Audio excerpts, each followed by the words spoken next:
There's been an understandable media blackout regarding the victim in the Steubenville, Ohio, rape. Directing more of this attention her way is a bad idea.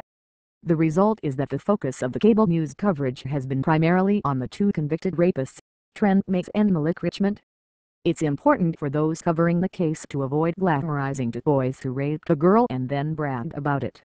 Sadly, CNN utterly failed on this front, going straight for the tragic hero instead of violent criminal angle. Poppy Harlow.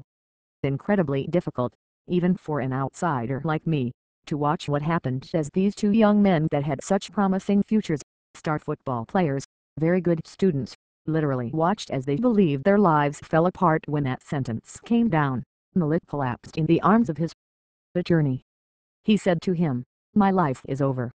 No one is going to want me now." Very serious crime here, both found guilty of raping the 16-year-old girl at a series of parties back in August. Candy Crowley : 16-year-olds just sobbing in court.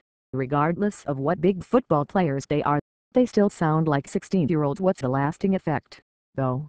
On to young men being found guilty in juvenile court of rape, essentially. Most reactions to this segment have focused on how this kind of thing feeds a culture that already has an ugly tendency to side with rapists and against victims. Mallory Orfberg explained. And yet a CNN viewer learning about the Steubenville rape verdict is presented with dynamic, sympathetic, complicated male figures, and a non-entity of an anonymous victim, the lasting effects of whose graphic, public sexual assault are ignored. Small wonder, then, that anyone would find themselves on the side of these men, these poor young men, who were very good at taking tests and playing sports when they were not raping their classmates.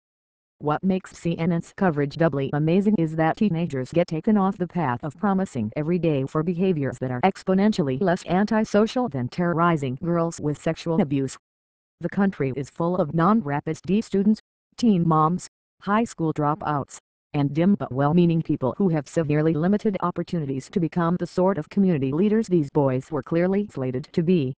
I'd have any one of them be my boss rather than a guy who raped someone and then reportedly texted a naked photo of the victim with the caption, "Bitches is beaches. Fuck 'em," to his friends later. The system that takes rapists out of the running for certain opportunities so non-rapists have a better shot is a system that is working. After the Penn State scandal, you'd think people would understand the importance of keeping sexual predators out of positions of power.